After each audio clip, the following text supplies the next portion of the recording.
Good morning. Today we're starting chapter 18, which is the hierarchy of intersection control. The presentation outline, we're going to start with a little bit of introduction of what are the three control levels that we're going to go through, and then we're going to spend most of the time talking about the three levels of control. Level 1, which is the basic rules of the roads, and then moving to levels 2 control, which is having now a yield or stop sign control, all the way to level 3, which is the most complicated way of controlling the intersection, which is now having a traffic control signals. As we all know, at any intersection, a typical intersection of a two-way streets like this, we're having 12 legal vehicular movements. As we could see here, we have 12 different movements that the vehicle can take at this intersection. So we're having 4 through movements and 4 left turns and 4 right turns. So 4 times 3, those are the 12 legal vehicular movements. On top of this, we also have 4 legal pedestrian crossing movements, as you could see from the 4 sides of the intersection. So total we have 16 movements happens at any two-way street intersection, and therefore there is many potential conflicts are created where vehicles and pedestrians paths try to occupy the same physical space at the same time. So based on the 12 vehicular movements and the 4 pedestrian movements, you would see that there is a total of 16 potential vehicular crossing conflicts. We have 4 between through movements from the 2 streets. We have 4 between left turning movements from the 2 streets. We also have 8 conflicts between left turning movements and through movements from the 2 streets. On top of this, there are also 8 vehicular merge conflicts as right and left turning vehicles merge into the through flow at the completion of their desired maneuver. On top of this too, we have pedestrian, which is going to add additional potential conflicts to the whole mix. So out of all this, now we try to see what would be our task as a traffic engineer in this intersection. So the traffic engineer task would be mainly to control and manage these conflicts in a manner that really try to ensure safety first, and also we try to provide an efficient movement through the intersection for both motorists as well as pedestrians. So to do this, we need to have the understanding that there are 3 basic levels of control that can be implemented at any intersection. Level 1 is basic rules of the road. Level 2, which now when things start to be more sophisticated, now we're having assignment of a right-of-way using yield and stop signs, all the way to the level 3, which is the most sophisticated level. Now we have to have traffic signalization. There are 2 major factors that really affect the driver's ability to avoid those conflicts.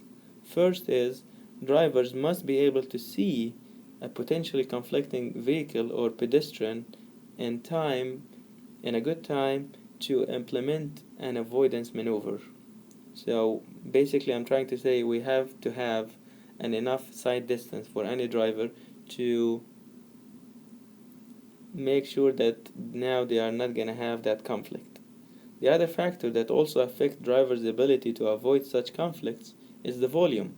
The volume levels, or the amount of traffic that exists, must present a reasonable opportunity for a safe maneuver to take place. And that can be accomplished by having a good assessment of the demand intensity.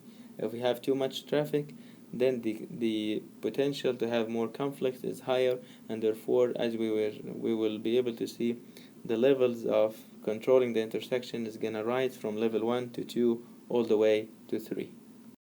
So let's start with level 1 control. Level 1 control is basically it's general basic rules of the road.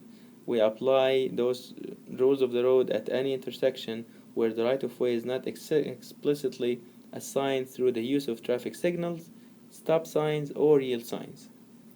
In fact, these rules are spelled out in each state's vehicle and traffic law, and drivers are expected to know them by the time they start driving. In the absence of control devices, like in level 1, the driver on the left must yield to the driver on the right when the vehicle on the right is approaching in a manner that may create an impeding hazard. In most of the states, actually, the state highway agencies codes also specify that through vehicles have the right of way overturning vehicles at uncontrolled intersections. So if there is an intersection and this intersection is uncontrolled, meaning that there is no signals, there is no yield signs, there is no stop signs, then through vehicles have the right of way overturning vehicles at this type of intersections. So, to safely operate under these basic rules of the road, which is level 1, drivers on conflicting approaches must be able to see each other in time to assess whether an impeding hazard is imposed and to take appropriate action to avoid that accident. To do so, now we're having this schematic here. I have vehicle A and vehicle B. Vehicle A, as you could see here, is located at a distance of dA from the collision or conflict point. This is here a potential collision point. So the distance dA is the distance from vehicle A to that conflict point. And vehicle B is located at a distance dB from the same collision point. Now the criteria is here the side triangle, which is this triangle here. Side triangle must be sufficiently large enough to ensure that at no time could two vehicles on the conflicting path at distances and speeds that might lead to an accident. This is here the rule of thumb that we need to follow for the next calculations to come. So one more time, vehicle A has a distance of dA to the potential conflict or collision point, and point B, dB, is the distance between vehicle B and the collision point, and the side triangle, which is this triangle here, must be sufficiently large to ensure that no time could two vehicles be in a conflicting path at distances and speeds that might lead to an accident. So the sight line, as you could see, the sight line, which is dB and dA, now is going to form three similar triangles with sides of the side obstruction. So now we're having three similar triangles. Those triangles are 1, 2, 3. This is one little triangle here. And the other triangle is 1, 4, 7, which is the biggest triangle. And the third is 6, 4, and 5. So those three triangles are similar triangles, and we're going to work on them to come up with some equations to help us how to decide whether it's this location of the two vehicles are in hazardous or not. So based on those three triangles, similar triangles, we can come up with these equations here. So now I can see B, which is this length here, the length from 1 to 2, B over dB minus A. This is dB, and A is this distance here from the vehicle A to the side of the wall. So dB minus A is going to give us this length, which is from 2 to 3. So the distance B over dB minus A has to equal to dA over dA minus B, which is this length here, 6 to 5, over A. So basically now we're trying to do two similar triangles, B over this distance equal the longitudinal distance over the horizontal distance again. So from these two triangles, now we can come up with an equation to get what's dB, because really what I'm trying to look for is this distance, dB. dB, as we're trying to define, dB is the distance from vehicle B to the collision point. How about point A and point B again? The distance A is the distance from a driver position in vehicle A to the side obstruction measured in parallel to the path of vehicle B, while distance B is now vice versa. Distance B is the distance from driver position in vehicle B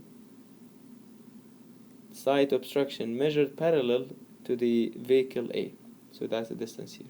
So our goal, how can we get this dB based on some known or based on some other distances? So dB now is equal to dA times dA over dA minus B. So now once we calculated dB and dA, now we need to compare them to the available side distance at the location. So the American Association of State Highway and Transportation Officials handbook, which is the AASHTO, suggests that to ensure safe operation with no control, that means with no yield sign or stop sign, both drivers should be able to stop before reaching the collision point when they first see each other. What does that mean? In other words, that both dA and dB should be equal to or greater than the safe stopping side distance at the points where visibility is established. So if you recall, this is this equation we talked about it last semester. This is the safe stopping side distance. Basically, it's equal to 1.47 times SI, which is the initial speed of the vehicle, times T, the reaction time, plus SI again, initial speed of the vehicle, squared over 30 times 0.348 plus or minus 0.01 times G. G is the grade. And where did we come up with this 0.345? This is the standard friction factor for stopping maneuvers. And the T, the reaction time, based on the AASHTO standards, it really suggests that driver reaction time is about 2.5 seconds to be used while we're trying to estimate the safe stopping side distance. So if I have the chance to calculate the stopping side distance, then I have to compare it to the dA and dB. And as we said, how can I say that this intersection is safe without any control? Is that both dA and dB should be equal or greater than the safe stopping side distance. That means the drivers have enough distance to see each other before any accident or collision would happen. So what are the analysis steps that we're going to follow here to decide whether this intersection is safe without having any control devices or not? The very first step, we typically assume that vehicle A is located one safe stopping distance from the collision point. So now I'm assuming dA is equal to ds. ds is the safe stopping side distance using equation 1 that we just showed. Then by convention, vehicle A is now generally selected as the vehicle on the minor street. That's the typical steps. So if we have two streets, we would pick vehicle A from the minor street, and we would equalize dA to the stopping side distance. That's the first step. Second, using equation 1, we determine now the location of the vehicle B when the drivers first see each other. How this really becomes now the actual position of vehicle B when the visibility is established. So that's what we call it dB actual. dB actual. Step number 3, because now the avoidance rules requires that both vehicles have one safe stopping distance available, then the minimum requirement for dB is the safe stopping side distance for vehicle B, which we can compute from equation 2. This now becomes the dB minimum. What's the minimum length for vehicle B to allow the driver to see vehicle A? For the intersection to be safely operated under basic rules of the road, which is again without any stopping signs or yield signs, dB actual has to be more or equal to dB minimum. So what are the two equations again to remind you? This is here equation 1 and this is equation 2. Equation 1, this is how we get dB. So dB is simply again is equal to A, which are known from the intersection. B is known. The only thing is unknown, which were based on step 1. We're assuming dA is equal to ds. So this is here step 1, and then this is step 1 here to get the ds. dA is equal to ds. Step 2 is equation 1 to calculate dB, and then we would compare the dB actual versus the dB minimum. Let's have an example to make things easier to understand. Before we go to the example, we're going to have another approach here that we also typically use. Another approach is now we provides another means of estimating the minimum required distance, which is dB minimum. To avoid collision from the point at which visibility is established, vehicle A must travel 18 feet past the collision point in the same time that vehicle B travels at a point 12 feet before the collision point. Those are numbers that were again based on research, and they are recommended by the AASHTO. So if I have these two numbers, now I can come back to the equation that we developed before, and now I have the equation here. dB is equal to dA plus 18 over SB over SA plus 12. If for any of the side distances or side triangles dB actual is less than dB minimum, then the operation with no control cannot be permitted. This is here the conclusion. If dB actual is less than dB minimum, then we have to put yield signs and stop signs. This is the case. When this is the case, there are three potential solutions. If now we cannot use level 1, which is basic rules of the road. So how to fix it? If the dB actual is less than dB minimum, first we can implement intersection control by having to put stop or yield control or traffic signals. So now we're rising from level 1 to level 2 to level 3 control. Or we can lower the speed limit, because if we lower the speed limit, this is here SA and SB, those are the speeds. If we lower the speed limit of the major street to a point where the side distance is adequate. So if we are lowering the speed, that means we're pumping the side distance, and therefore we still can have level 1 without the need of stop sign or yield sign. The third option is to remove or reduce any side obstructions to provide adequate side distance. Sometimes we cannot lower the speeds, we don't want to have stop or yield signs, but we can work on improving the visibility of the intersection, remove some of the obstructions, so we would have more adequate side distances. Now let's have an example to understand more the concept here and to see how are we going to implement the two equations that we just mentioned. So this example here, we're having one-way minor street and two-way major street. So as you could see here, this is the two-way street, and this is one-way minor street.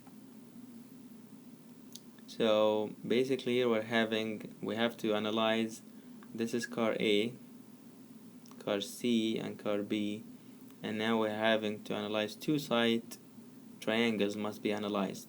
The 85th percentile immediate approach speeds are shown. So I'm telling you that at the minor one-way street, the speed of vehicle A is 30 miles per hour, and the speeds of the two-way major street is 40 miles per hour, and all the distances from vehicle A, for example, to the right side is 20 feet, to the left side is 60 feet, and the distances also from B to the edge here is 42 feet and 12 feet for vehicle C. And as we said, since this is a one-way minor street and two-way, we're gonna do the calculations maybe twice. So first, as we discussed in the analysis steps, first it is assumed that vehicle A is one safe stopping distance from the collision point. So how can I get the equation? This is the equation that we are following. dA is equal to 1.47 times 30, this is the speed, times 2.5, that's the reaction time, plus 30 squared, this is the speed, squared over 30 times 0.348 plus 0. 0 here, that means there is no, the grade is 0, it's a leveled intersection. So based on this, we can get now the dA. Thus assumed dA is equal to 196.5 feet. As we said, we used here 2.5 seconds is the standard driver reaction time used in safe stop inside distance computations. Now we can get the actual position of vehicle B when it is first visible to the driver of vehicle A is found. So dB actual, this is equation 1, is equal to A times dA over dA minus B. A, based on the definition of the schematic that we just showed previously, A is 20 feet, which is the distance from A to the side, times dA, which is 196.5 feet, over dA, which is 196.5 minus 42. 42 is the distance between the car B to this side of the street. So if we go through the calculation, now dB actual is 25.4 feet. So this must be now compared to the minimum requirement for dB. So dB minimum, now we can do the same thing, 1.47, this is the constant, times 40. If you go back to the schematic, you're gonna see that's the 40 times 2.4. This is the 40, no, this is the speed, times 2.5 plus 40 squared over 30 times 0.348 plus 0. So this is now going to give us that the dB minimum is 300.3 feet. Or you can calculate it using the other methodology based on the speeds. So it's 196.5, this is dA, plus 18 over the speed of the major road 40 over the speed of the minor road 30 plus 12, and that's going to equal to 298.0 feet. So the two methodologies, whether methodology 1 or 2, are going to give you the same or very similar dB minimum. So in this case, again, both of the minimum requirements are pretty much similar, and both are what? They are really far larger than the actual distance, which is 25.4. What does that mean?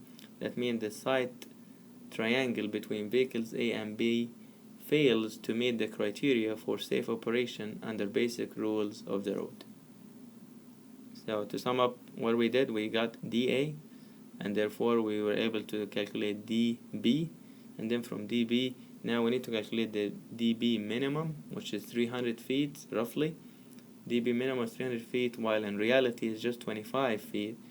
And again, this is not enough, and therefore we have to fix this intersection. We cannot depend on level 1 control, which is just simply basic rules of the road. We have to have a yield sign, stop sign, or maybe a traffic signal, or lower the speeds, or remove some of the obstructions to improve the side distance of the intersection. Okay, now we're gonna move to level 2 control. Assume that you cannot improve the side distance, or you cannot lower the speed, so you have to put a yield and or a stop control, which is level 2. So the MUTCD manual gives some guidance as to what are the conditions for which imposition of a stop or yield control is justified. Table 18.1 in your textbook here shows you what we call now warrants, or what are the conditions for using two-way stop or yield control at an intersection. So first, it defines that stop or yield signs should be used at an intersection if one or more of the following conditions exist. Those are the warrants or the conditions that if we have one of those cases available, then we have to use two-way stop sign or two-way yield control signs. The very first condition is if we have an intersection of less important road with a main road where application of the normal right-of-way rule would not be expected to provide reasonable compliance with the law. So this is exactly what we saw in the previous example. If we do not have enough distances, if we do not have enough side distance, then this would be one of the conditions to have a yield or a stop sign. The other condition is if we're having a street entering a designated through highway. So if we're approaching a highway, for example, entrances of highways, we tend to see a stop sign or a yield sign. So this is another place where we have to have those. Another condition for having a two-way stop sign or a yield control sign at an unsignalized intersection within a signalized area. In so many cases, we tend to see several intersections that they are signalized.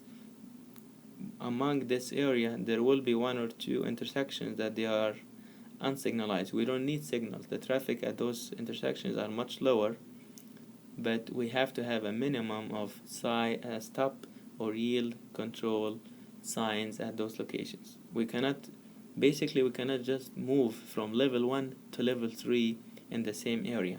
So if you have pretty much all the area is covered by, or all the intersections at this area is covered by a level 3, which is traffic signals, I cannot allow some of the smaller intersections to have level 1.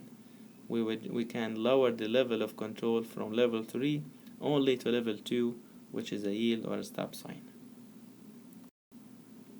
When it comes to two-way stop control, which is the most common form of level 2 control, those are the warrants now for stop signs in general.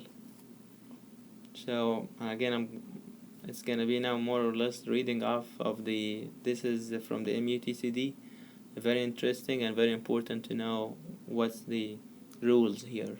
So table 18.2 shows you the warrants for a stop sign. So at intersections where a full stop is not necessary at all times, consideration should first be given to using less restrictive measures such as a yield sign. So the MUTC is telling us really we don't want to go to a stop sign. We would like to have first a yield sign. If not, then we have to move to the stop sign. So the use of a stop sign on the minor street approaches should be considered if engineering judgment indicates that a stop is always required because one or more of the following conditions are happening.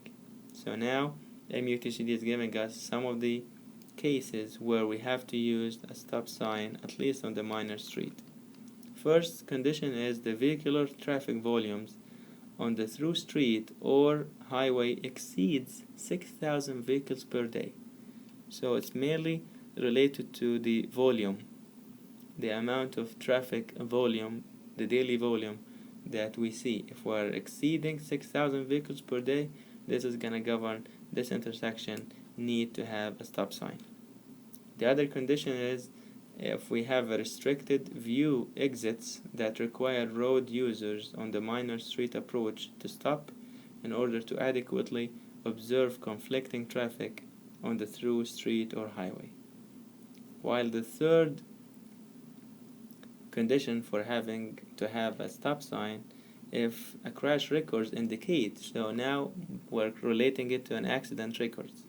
If the crash or accident records indicate that 3 or more crashes that are susceptible to correction by installation of a stop sign have been reported within 12-month period, or that 5 or more such crashes have been reported within 2 years period.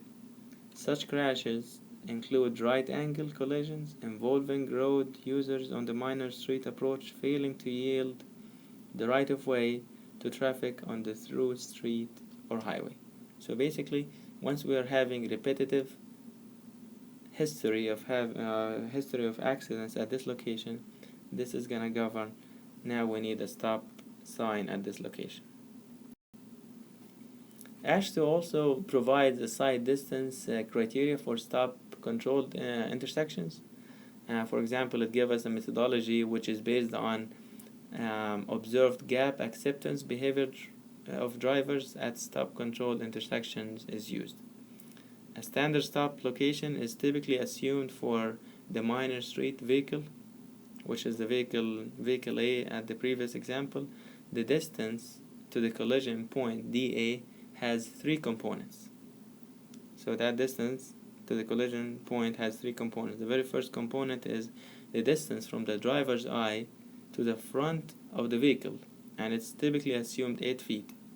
And also depends on the distance from the front of the vehicle to the curb line, which is assumed to be 10 feet, as well as the distance from the curb line to the center of the right most travel lane approaching from the left, or from the curb line to the leftmost travel lane approaching from the right. So if you consider all these distances, now we can have this equation here, dA stop. This is the distance of vehicle A on a stop controlled approach from the collision point. So it's equal to 18 plus DCL. DCL is the distance from the curb line to the center of the closest travel lane from the direction under consideration. So the 18 is basically the it's basically the 8 and 10. So the 8, which is the distance again from the eye of the driver to the front of the car, and also the 10. So 8 plus 10. And again, the 10 is the distance from the front of the vehicle to the curb line. So that's where we get the 18. Now the required side distance for vehicle B on the major street for stop controlled intersections is found by this equation here, which is provided by the MUTCD manual. dB minimum, which is the minimum side distance for vehicle B approaching on a major street, is equal to 1.47 times times S MAG. This is the design speed of the major street in miles per hour, times TG. TG, this is the average gap accepted by minor street drivers to enter the major road in seconds. This average gap ranges really from 6.5 seconds to 12.5 seconds. Average, typically we use 7.5 seconds, but if you have the chance to go to the field and observe it under this specific study, it would be really preferred to do so. But again, if you don't have the capabilities of measuring this average gap distance or average gap time, you can use 7.5 seconds. So let's have an example here and see how can we testify having a stop sign at this location.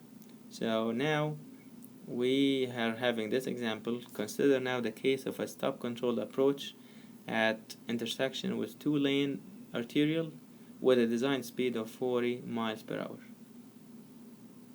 So that's here what we're having. This is the major road, two ways, and this is here car A, and all the distances required is given to you, and the speed is 40 miles per hour. So first we need to get the position of the stopped vehicle on the minor approach. The position of the stopped vehicle on the minor approach, which is A, we can get dA stopped from the left, which is 18 plus 6.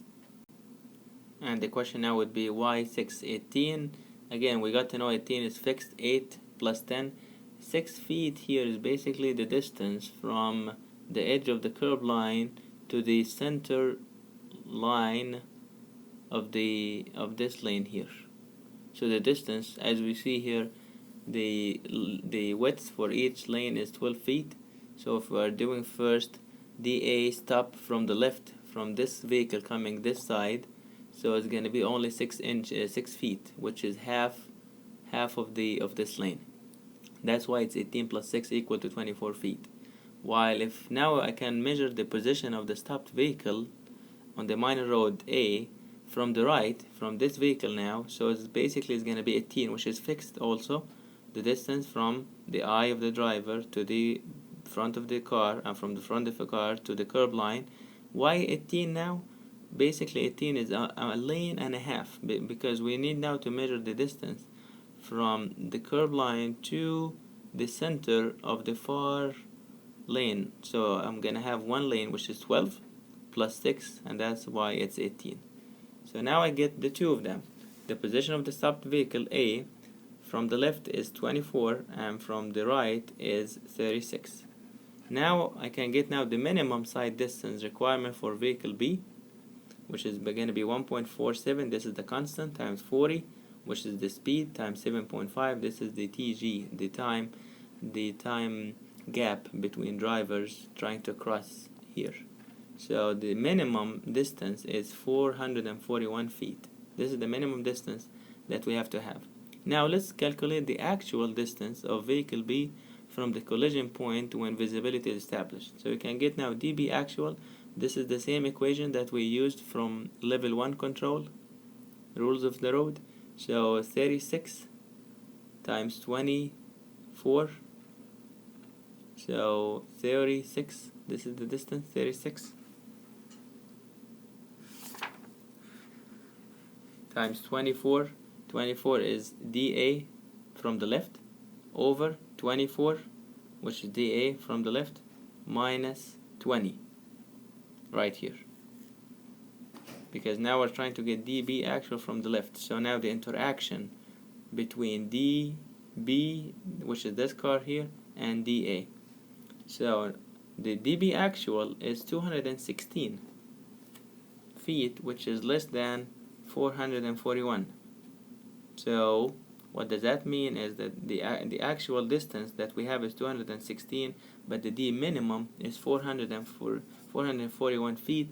Therefore, we don't have enough distance for this vehicle to move, to go through, or to turn left, and B here, this car is gonna conflict, and we don't have the enough amount of distance. Therefore, we have to have that stop or yield sign. While if you do the dB actual from the right, now we're trying to do the same analysis to see the interaction between this car dA and this vehicle here. dB right from the right is equal to 16, which is now this distance, times 36,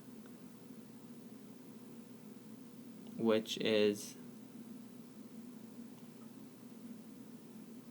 dA, which is this one here.